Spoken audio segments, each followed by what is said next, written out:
सहनाववतु सहनौ भुनक्तु सह वीर्यं करवावहै तेजस्विनावधीतमस्तु मा विद्विषावहै। ओम शांति शांति शांति। वैदिक जीवन पद्धति की इस कक्षा में पुनः सभी आप श्रोताओं को और दर्शकों को मैं पुनः इस दिव्य ज्ञान गंगा में स्नान करने के लिए जो सतत इस पावनी वेदवाणी का श्रवण कर रहे हैं, जिन्होंने बीच बीच में बहुत सारे प्रश्न भी किए हैं, उन सभी का मैं स्वागत करता हूं। वेद सब प्रकार के ज्ञान का भंडार है। वेद ही हमारे इस संपूर्ण संसार के कार्यों का जो हम दिव्यता से निष्पादन करते हैं, जिनको संपन्न करते हैं, संपन्नता में भी विपन्नता में भी जो वेद ज्ञान को शिरोधार्य करते हैं, ऐसे धीर गंभीर विद्वान ही इसके मर्म को समझ करके स्वधर्म का स्वकर्म का पालन करते हैं। वेद रूपी इस ज्ञान सरोवर में हम डुबकियां लगाएं, जितने जितनी गहराई में जाएंगे उतने उतने हमको बहुमूल्य मोती मिलते हैं। अतः हमारा यह जो निज कर्तव्य है, आत्म कल्याण से राष्ट्र कल्याण विश्व कल्याण की जो पावनी परंपरा हमारी रही है, ऋषियों की पावनी परंपरा रही है, इस परंपरा का हम सदा सर्वदा सर्वत्र वहन करने वाले बने, जिससे इस समाज को, इस संसार को हम कल्याण से, परिष्कार से, दिव्यता से, सुसंस्कार से परिपूर्ण कर दें। एक व्यक्ति के निर्माण में, एक परिवार के निर्माण में, समाज के निर्माण में, राष्ट्र के निर्माण में और संपूर्ण विश्व के निर्माण में यदि अनुशासन की हम बात करते हैं, यदि हम व्यवस्था की बात करते हैं, तो उसमें यह सुनिश्चित हमको करना पड़ता है कि हमारी उसमें कितनी भूमिका है। जो व्यक्ति इस भूमिका को अच्छी प्रकार से समझता है, जानता है कि यदि मैं अपना भी परिष्कार चाहता हूं, अपनी दिव्यता चाहता हूं और अपने साथ साथ अपने परिवार की दिव्यता को चाहता हूं, समाज की दिव्यता को चाहता हूं, तो मुझको कितना अनुशासित, मर्यादित, संयमित जीवन जीना चाहिए। और इसके साथ साथ जब वह स्वयं उन मर्यादाओं में, उन व्यवस्थाओं में बंध करके रहता है, तब बंधन से ही सृजन होता है। जब तक बंधन नहीं होगा तब तक सृजन भी नहीं होगा। अपने तन और मन दोनों के विकास के लिए, दिव्यता के लिए, परिपक्वता के लिए हमको इस बंधन में अपने आप को बांध करके संयमित, मर्यादित, व्यवस्थित, अनुशासित जीवन जीने का प्रयास करना चाहिए। और बहुत ही सुंदर बात कही है ऋग्वेद के प्रथम मंडल के 162वें सूक्त के 8वें मंत्र का हम स्वाध्याय आज करेंगे। कुछ ऐसा ही भाव इस मंत्र में छिपा हुआ है और बहुत ही सुंदर उपदेश हम सबके लिए है। मैं इस मंत्र को लिखता हूं, फिर आगे चर्चा करूंगा। ओम यद वाजिनो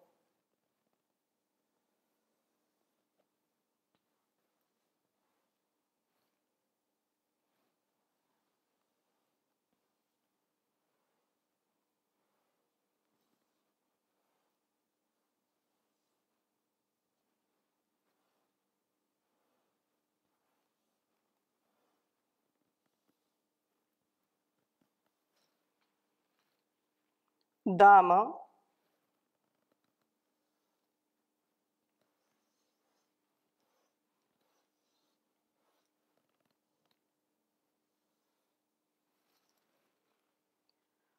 संदानमर्वतो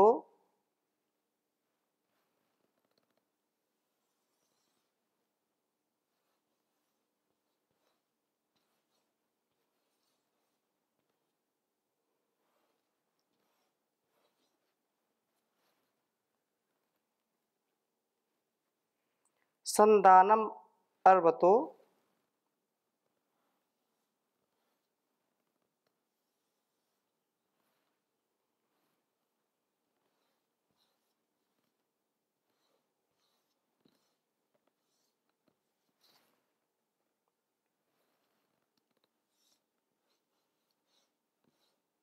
या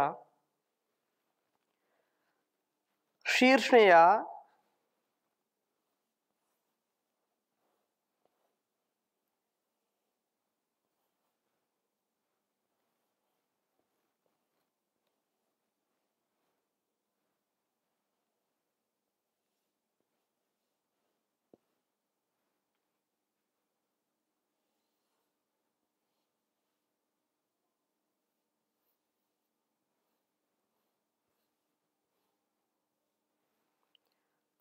शीर्षया रसना रज्जुरस्य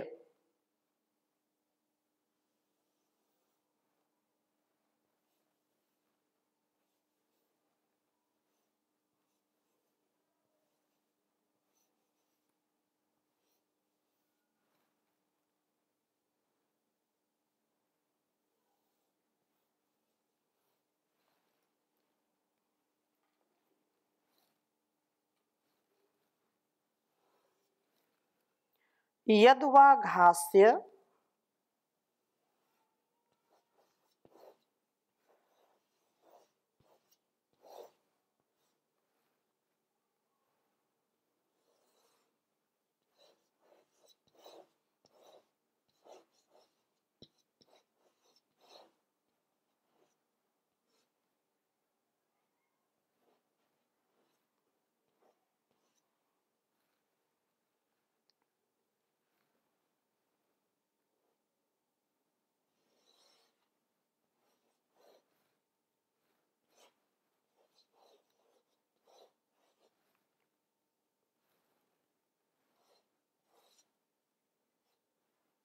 प्रभृतम आस्ये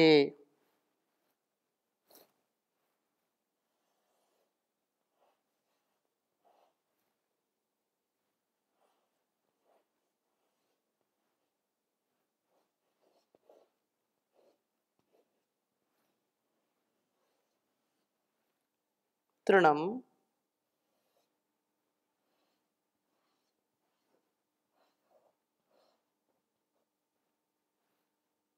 सर्वाता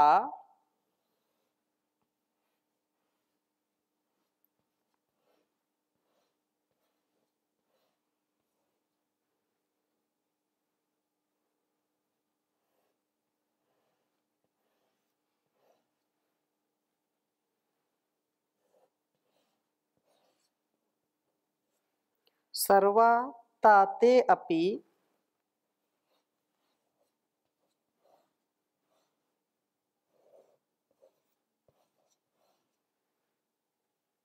देवेष्वस्तु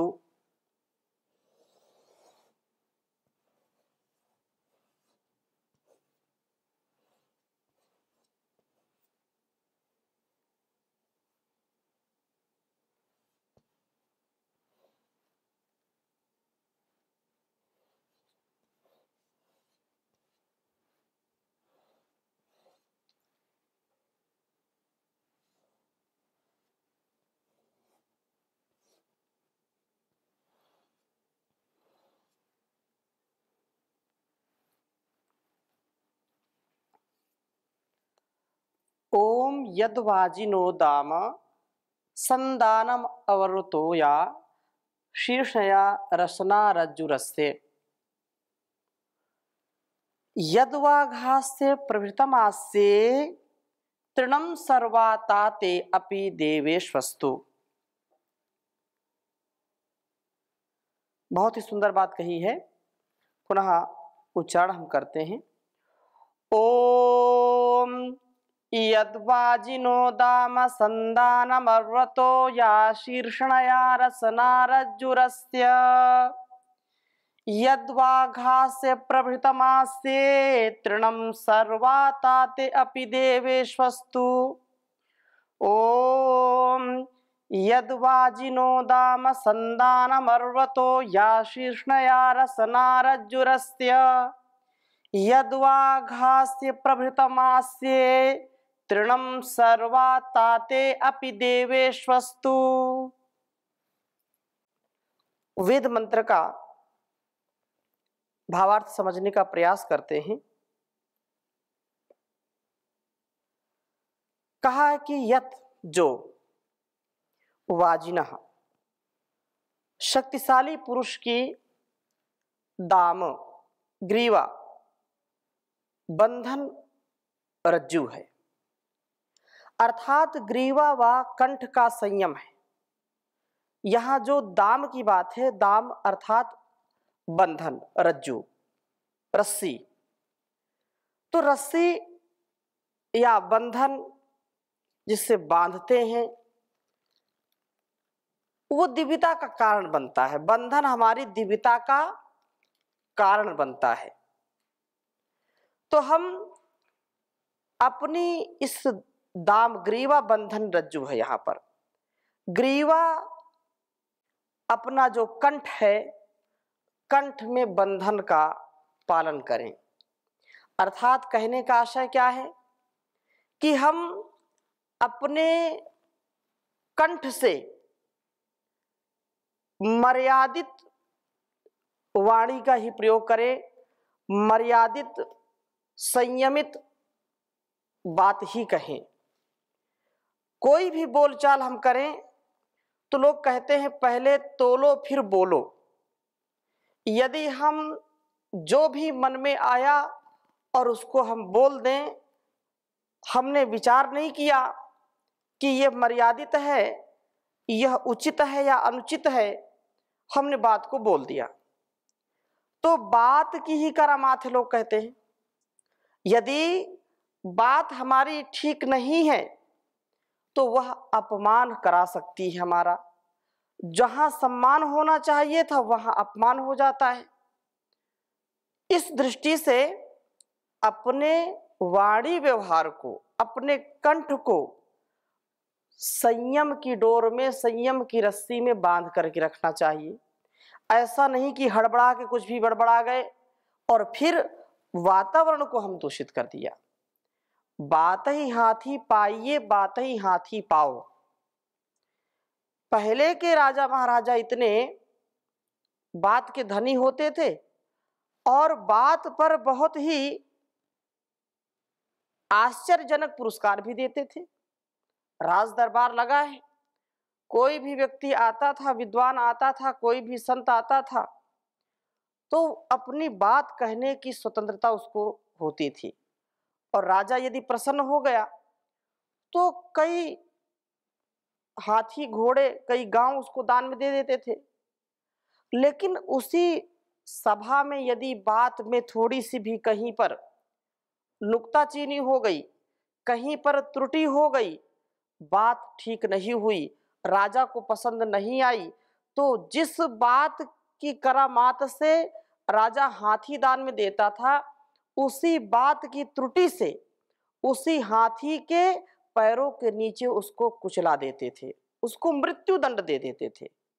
तो ये बात की करामात इसीलिए कहते हैं कि बात ही हाथी पाइए, बात ही हाथी पाओ। तो अपने कंठ से कभी भी लंठ जैसा व्यवहार ना करें। अर्थात जो व्यक्ति अविवेकी है, जो व्यक्ति अज्ञानी है, जो व्यक्ति मूर्खतापूर्ण व्यवहार करता है, ऐसा व्यवहार कभी भी हमारी वाणी से नहीं होना चाहिए। हम बहुत संयमित जो है बोलचाल में युक्त चेष्ट रहें, अर्थात चेष्टा जो हमारी हो, कंठ से वाणी से जो भी व्यवहार हो वो बहुत व्यवस्थित होना चाहिए, दूसरों को अच्छा लगने वाला होना चाहिए और शास्त्रोक्त, वेदोक्त, ऋषि प्रोक्त जो मर्यादा है उसका हमको हमेशा ध्यान रखना चाहिए। सत्यम वद धर्मम चर, सत्यम ब्रूयात प्रियम ब्रूयात। जो ये भावना हमारी है, जो ये हमारी पावनी परंपरा है, उसका कभी भी अतिक्रमण नहीं करना चाहिए। माता पिता हो, भाई बहन हो, बेटा बेटी हो, पति पत्नी हो, सास ससुर हो या कोई भी मित्र मित्र हो, हम किसके साथ, गुरु आचार्य हो, राजा प्रजा, कैसा व्यक्ति सामने खड़ा उससे कैसे बात करते हैं, इसका लहजा हमको आना चाहिए। इसका हमको पूरा ज्ञान होना चाहिए कि हमारे सम्मुख कौन व्यक्ति खड़ा है, हम किसको संबोधित कर रहे हैं और मर्यादा वाणी की कैसी होनी चाहिए।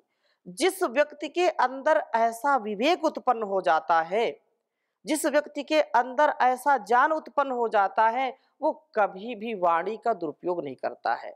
वो संयमित जीवन जीता है, संयमित उसकी वाणी होती है, जितना बोलता है उतना खरा बोलता है, खरी कसौटी में कस करके बोलता है, इसलिए उसकी वाणी का प्रभाव होता है, व्यक्ति का स्वभाव बन जाता है फिर वैसा। नहीं तो व्यक्ति के वाणी का प्रभाव शून्य हो जाता है। एक व्यक्ति है जिसकी वाणी का इतना प्रभाव है कि लाखों करोड़ों लोग उसकी शरणागति प्राप्त करना चाहते हैं। परम पूज्य श्री स्वामी जी महाराज का जीवन हम देखें, हजारों लाखों करोड़ों लोग जिनको प्रेम करते हैं, जिनकी भक्ति भावना से ओतप्रोत रहते हैं, सच्चा अच्छा व्यक्ति, धीर गंभीर व्यक्ति अपनी वाणी का संयम करके संसार में सब कुछ पा सकता है। और यदि वाणी उसकी ठीक नहीं है तो सब कुछ पा करके भी सब कुछ व्यक्ति खो देता है। तथाकथित नेताओं को देख लीजिए, जिसकी वाणी में ओज है, जिसके जीवन में, जिसके चरित्र का तेज है, वह चारों ओर शौर्य और तेज से युक्त होकर के यश कीर्ति को प्राप्त करता है। और जिनके अंदर ऐसी वाणी का व्यवहार नहीं है, जिनको कुछ भी आए, कुछ भी बोल दिया, तो वह व्यक्ति कभी भी आगे नहीं बढ़ सकता। उसकी जो प्रतिष्ठा है वो धूल में मिल जाती, मिट्टी में मिल जाती है।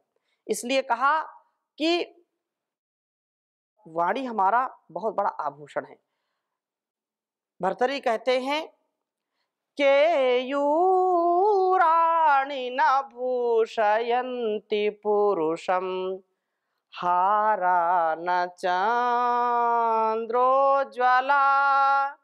न स्नानं न विलेपनं न कुसुमं, नालंकृता मूर्धजाः, वाणेका समलंकरोति पुरुषं, या संस्कृता धार्यते, क्षीयन्ते खलु भूषणानि सततं, वाग्भूषणं भूषणं वाग्भूषणं भूषणं। जिसकी वाणी में दिव्यता है, जो वाणी को संयमित बोलता है, जितना आवश्यक है उतना बोलता है, वह अपने जीवन को और इस जगत को प्रकाशित करता है, दिव्यता से भर देता है। इसलिए कहते हैं कि जो अधिक बोलते हैं उनकी वाणी का फिर सामर्थ्य धीरे धीरे क्षीण होने लगता है। कबीर भी कहते हैं कि यह जो वाणी है ना, बहुत महत्वपूर्ण है, इसलिए ज़्यादा बड़बड़ नहीं करना चाहिए, जो आवश्यक है वही आपको बोलना है। कहते हैं कि अति का भला न बोलना, अति की भली न चूप, अति की भली न बरसना, अति की भली न धूप। ये जो धूप और बरसात, ज्यादा धूप हो गई तो परेशानी, ज्यादा बरसात हो गई तो परेशानी, और यदि कोई ज्यादा बोलता है तो भी परेशानी, बिल्कुल नहीं बोलने वाला भी ठीक नहीं है। इसलिए अपने जीवन को संयमित, व्यवस्थित, संतुलित जीने का हम प्रयास करें। यही बात यहाँ पर कही है। अवर्तः वासनाओं को हिंसित करने वाले का संदानम पाद बंधन है। पदगतौ से बन करके पाद शब्द गति का प्रतीक है। इस अरवा की सबसे बड़ी जो गति बड़ी संयत है। कर्मों में यह युक्त चेष्टा वाला है, अर्थात हमारे पैर उधर ही जाएं जो शुभ कर्म है। कभी भी गलत रास्ते में एक कदम आगे नहीं बढ़ना, उससे पीछे होना।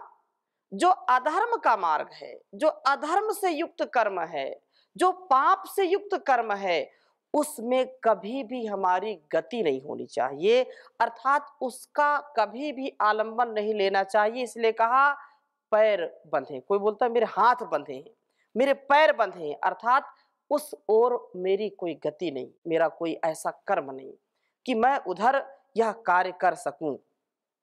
तो पाद बंधन, यदि बंधन हम रखेंगे, कुछ नियम रखेंगे, कुछ मर्यादाएं रखेंगे। वेद क्या है? वेद यही तो है, क्या करना क्या नहीं करना, विधि और निषेध, डूज एंड डोंट्स। ये नहीं करना, ये करना है। ये यदि हमने सीख लिया, ये जान लिया, तो फिर जीवन हमारा सरल हो जाता है। तो पदगतौ, ये जो कहा है कि संदानम अवर्तो, या जो हमारा संदानम पाद बंधन है, वो यह हमको शिक्षा देता है कि हम उत्तम कर्मों में गति अपनी करें। जो निकृष्ट कर्म हैं, जो शास्त्र विरुद्ध कर्म हैं, आत्म अनुकूल जो आचरण नहीं है, आत्म प्रतिकूल आचरण है, उस ओर कभी भी कदम नहीं बढ़ाने चाहिए। उधर हमारी गति कभी नहीं होनी चाहिए। गति हो तो मति के साथ, भक्ति के साथ, अच्छे कर्मों में हो, अच्छी राह पर हम चलें और हम सदा आगे बढ़ते रहें। ए मालिक तेरे बंदे हम, ऐसे हो हमारे करम, नेकी पर चले और बदी से टले, ताकि हंसते हुए निकले दम। ऐ मालिक तेरे बंदे हम, ये अंधेरा घना छा रहा, तेरा इंसान घबरा रहा। ये अंधेरा घना छा रहा, तेरा इंसान घबरा रहा। है तेरी रोशनी में जो दम, तू अमावस को कर दे पूनम। नेकी पर चले और बदी से टले, ताकि हंसते हुए निकले दम। ये जो जीवन का सफर है, जीवन की जो यात्रा है, उस यात्रा में बंधन हमारे लिए अत्यंत आवश्यक है। माँ की जो कोख में संतान पलती है, 9 माह जो संतान का परिष्करण होता है, जो एक निर्माण काल होता है, नस नाड़ियों के बंधन में यदि वह संतान नहीं होती है तो कभी विकसित नहीं हो सकती, वो विनाश को प्राप्त हो जाता है, विकास को प्राप्त नहीं होता है। इसलिए हम अपने जीवन को इस जगत के लिए और अपने लिए शुभ विचार पूर्वक जीने का प्रयास करें। तो बहुत सुंदर वेद मंत्र है, ये अभी थोड़ा सा ही हुआ है, इसका भावार्थ अगली कक्षा में और हम लेते हैं। अभी यहीं पर विराम देते हैं। ओम शांति शांति शांति।